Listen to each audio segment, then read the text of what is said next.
Every god Kratos killed changed the world, but only two of them changed him. Their deaths didn't shake mountains or split the skies. They carved scars into a man already hollowed by rage, because for all the bodies he left broken across Olympus, for all the blood he spilled in the name of vengeance, the truth is that Kratos never feared the gods he fought. He feared the reflection he saw in their dying eyes, a reflection of the monster he was becoming. And that's the part of the story most people forget. Behind the chaos, behind the rage, behind the legend of the ghost of Sparta, there's a quiet tragedy buried beneath every swing of his blades. Kratos didn't just kill gods out of fury. He killed them because he believed it was the only way to tear down the curse that ruled his life. But somewhere between the throne rooms he shattered and the heavens he burned, he crossed lines even he couldn't ignore. Lines that followed him into the Norse realm. Lines that still whisper through the cold winds of Midgard whenever he tells Atreus, "We must be better." Because deep down, Kratos knows the truth. Not every god deserved the death he gave them. Not every victory felt like one. And the past he spent a lifetime trying to bury is carried not by the gods he hated, but by the gods he couldn't save. Or worse, the gods he never wanted to kill in the first place. Today, we're pulling back the curtain on that forgotten part of his journey, the wounds he doesn't show, the regrets he never speaks aloud, the two divine deaths he carries like ghosts on his back, long after their bodies turn to dust.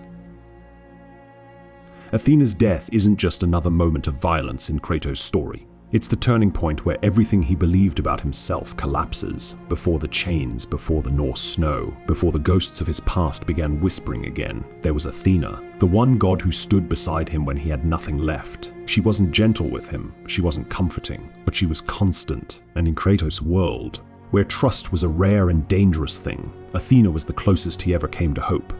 That's what makes her death so heavy, so tragic, so defining. When Kratos drove the blade of Olympus toward Zeus, he wasn't aiming at her. He wasn't thinking at all. He was drowning in a rage that had swallowed him whole. Athena stepped between them, not to save Zeus, but to save Kratos from a mistake he could never undo. And in that brief flash of blinding light, as the blade tore through her body, everything stopped. The battlefield grew silent. The fury drained from Kratos' face as the reality hit him. He, the man who tore down gods without hesitation, had just killed the one god who believed he could still be more than a monster. Athena dies in his arms with a kind of sadness that hurts more than anger ever could. She looks at him not as a warrior or a tool of Olympus, but as a broken man who lost his way. And in that final moment she tells him something that haunts him into the Norse era. "I have made mistakes, but I never stopped loving you." It's not forgiveness, it's disappointment wrapped in love. A wound deeper than any he's taken in battle. And Kratos carries that guilt like a second set of chains. Long after Greece collapses, long after he abandons the ruins of Olympus, Athena's ghost follows him. Not the kind that screams or burns, but the kind that questions him, challenges him, judges him. When she appears in God of War 2018, she doesn't praise him for changing. She doesn't comfort him for trying to be better. She simply says with cold certainty, "You will always be a monster." And the way Kratos lowers his eyes, the way he doesn't argue, tells you everything you need to know. He believes her, because killing Athena wasn't just the loss of a friend or an ally. It was the moment Kratos realized he didn't deserve redemption. Not then. Not after what he'd done. Athena's death is the regret he never speaks. A scar he hides beneath new armor. A ghost that refuses to fade. Kratos never loved Zeus. He never trusted him, never admired him. Never once looked at the king of Olympus as a father worth having. Their story begins with betrayal and ends in fire, a cycle of violence so old it feels like destiny. And yet, when people ask whether Kratos regrets killing Zeus, the answer is far more complicated than most players realize. Because Kratos doesn't regret Zeus's death.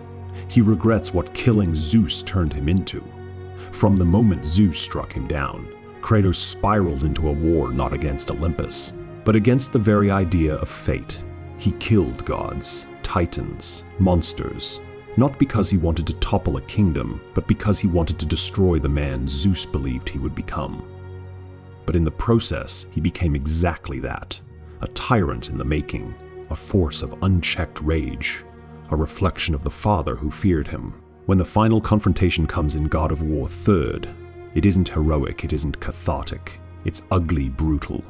Animalistic, Kratos pounds Zeus's face into the ground, long after the life has left his body, long after the music fades, long after the camera stops following his fists. And the world around him dims as if even Olympus itself can't bear to watch. This isn't vengeance, it's surrender. Surrender to every dark instinct he tried to suppress.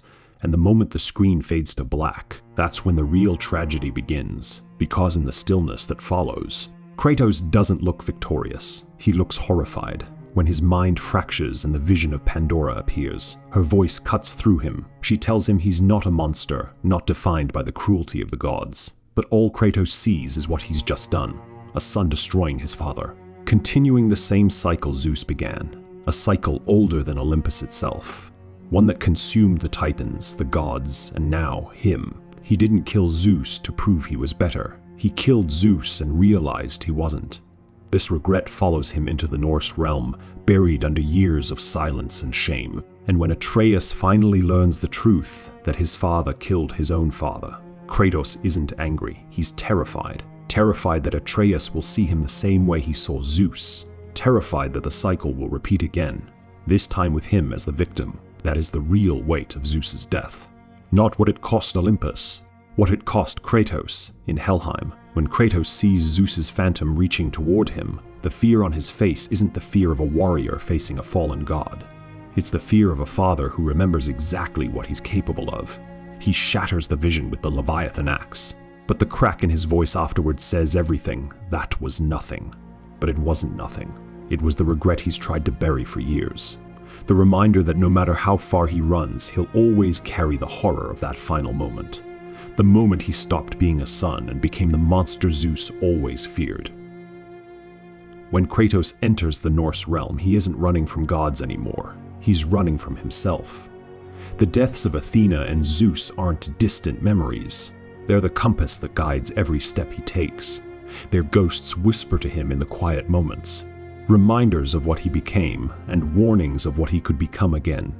With Atreus at his side, those regrets evolve into a fear deeper than any monster he's ever faced. The fear that the cycle might repeat, that the violence he unleashed in Greece could live on in the son he's trying so desperately to protect. And so Kratos becomes a different kind of warrior, one who chooses silence over rage, teaching over destruction, restraint over power, not because he's weak, but because he's terrified of what strength without control once cost him. When Atreus learns the truth about Zeus, about the gods Kratos killed, the room doesn't shake and thunder doesn't roar. Instead, Kratos lowers his voice, as if the walls themselves are listening, and admits the one thing he's never said aloud. He killed not out of justice, but out of anger, and that anger nearly ruined everything. That is how his regrets shape him, not by breaking him, but by forcing him to rise above the man he once was.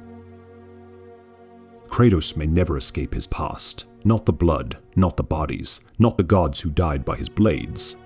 But he does something far harder than outrunning those ghosts. He learns from them. Athena teaches him what it means to lose someone who believed in him. Zeus shows him the cost of failing as a father.